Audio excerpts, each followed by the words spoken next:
first met Kenzie at school back in 2014, but we became best friends when we were campers at Viva Camp together.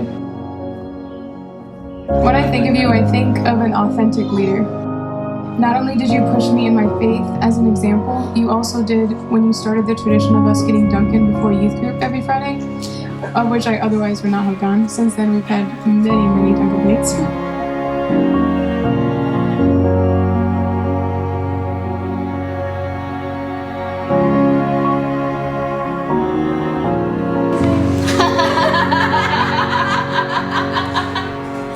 I love we did it. We made it to marriage, and what an adventure it has been.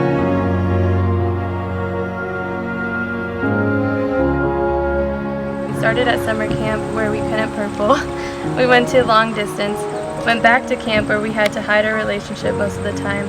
Then we went back to another year of long distance, followed by an awkward time of vastly different schedules, and followed by the incredible stress of wedding planning during a global pandemic.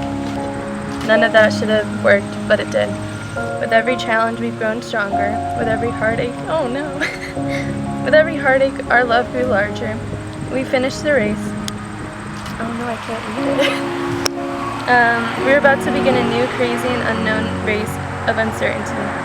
There is no one else I would rather have running by my side. I love you with all my heart, and I am so proud of the amazing woman I found to serve my life with. I promise to be the best husband, companion, and best friend for us, our new family. I love you with all my heart. Sincerely and always, your Al.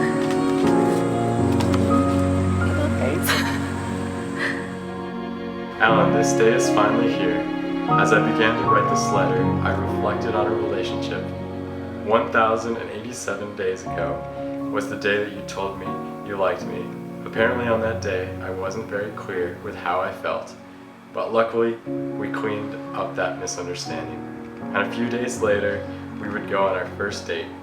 After that date, I prayed to God and said, God, if this is the last time I ever see Alan, thank you for giving me this one evening. Little did either of us know, we just went on a date with the person we would marry someday. Even after the celebration that this day brings is over, I will continue to love you more and more each day. See you soon. Love you so much, McKenzie.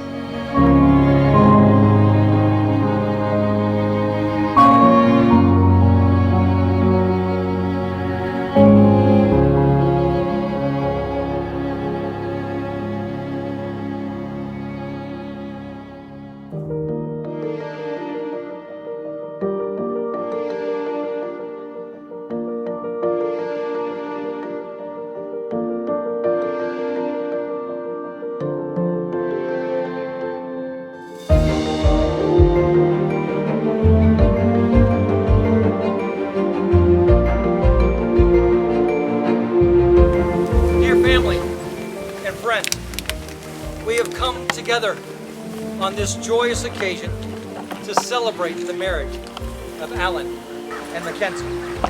McKenzie, you are the love of my life and the joy of my everything. I vow to edify and not tear down, and to forgive and not keep score.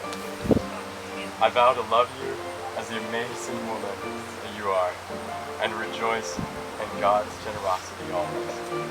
I love you, will love you always. Alan, today as we stand before our friends, family, and God, I choose you for the rest of our lives. I promise to forever be your biggest fan, teammate, and best friend. I love you, and I'm so honored that you have chosen me. Alan and McKenzie, because you have consented together in this covenant and declared the same by the joining of your hands and by the power invested in me, it gives me great pleasure to pronounce you husband and wife in the name of the Father and of the Son and of the Holy Spirit. Yeah, I guess you can kiss her now.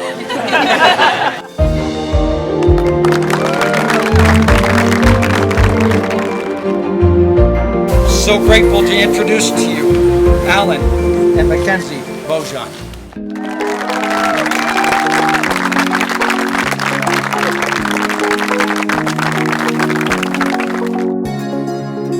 Now that I'm looking back, I can see all the signs I tried to fill in the cracks.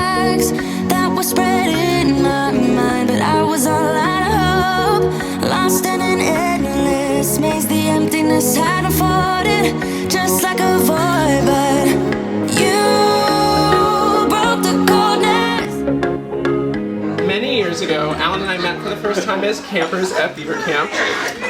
We never planned to be in the same cabin, but we ended up in there together. I had a really great week, but I found out after the fact that apparently Alan's first impression of me was that I talk a lot and I kept everyone up really late at night. My last summer at camp, there was a night where Alan said, "Hey, I want to talk to you about something." And I was like, "Oh boy, I wonder what's up." We sat down and he started telling me about a lot of boring things about his day. I think he was working at the Challenge Course that summer. And, was telling me the groups they went through and what cabins did what. And I was like, this is not what he's trying to get at. Ooh, I was my own enemy, screamed out loud, because it felt impossible in my bones, like getting blood out of the stone on my own.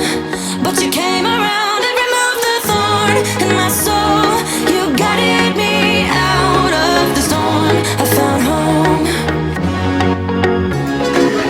And then he kept talking about McKenzie and I was like, oh, there it is.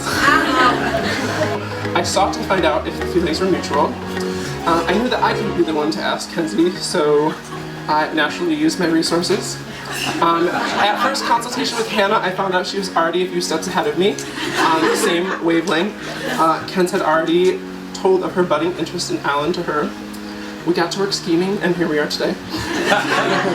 One thing that was very evident from the end of that conversation was how deeply Allen cares for you, Kenzie. He loves you.